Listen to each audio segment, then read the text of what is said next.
انا راني صابه. نبداو الفيديو ديالنا ديال هذا النهار. السلام خوت، كي دايرين؟ لاباس عليكم؟ نتمنى تكونوا بخير في احسن الاحوال ان شاء الله. نتمنى ديما نلقاكم بخير وما احسن ما احسن ما احسن. المهم جيت اليوم باش نوضح لكم السبب ديال انني كنغبر عليكم هاد الايام.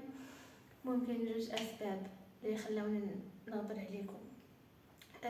اول حاجه انني ما عنديش الماتيريال ديال التصوير باش انني نبقى نصور لكم فيديو زوين. يعني ضروري الا بغيت نحط لكم شي فيديو خص ضروري تكون الصوره واضحه.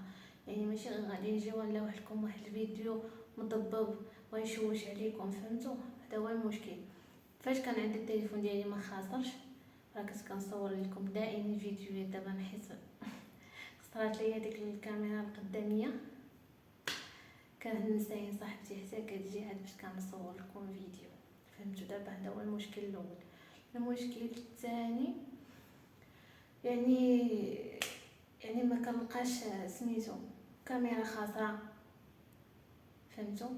قداميه ما كتصورليش مزيان، يعني ضروري خص شي واحد يصورني.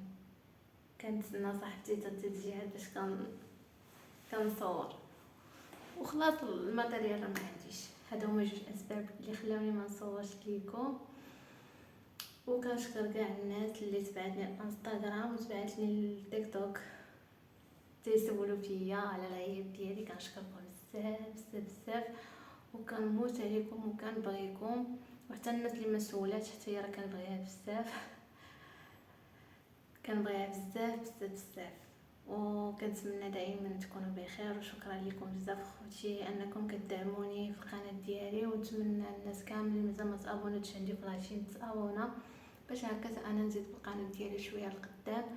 والناس اللي مازال ما دخلش عندي التيك توك تدخل عندي وتابونا عندي تما كاينه باش هكا نبقاو ننزلوا فيديوهات جدادين ان شاء الله. ودخلوا عندي حتى الفيسبوك راني حطيت لكم اللين ديالو. وكنتمنى تكونوا بخير وهنايا كيتسالى الفيديو ديالنا ديال هذا النهار هذا. ما نطولش عليكم، غدا ان شاء الله راه غادي نحاول نصور لكم شي فيديو فيه شي روتين زوين. وما تنساوش تبقاو دائما تشوفوا الفيديوهات كاملين حتى الاخر. وشكرا بزاف وباي باي. كنتمنى بيزو.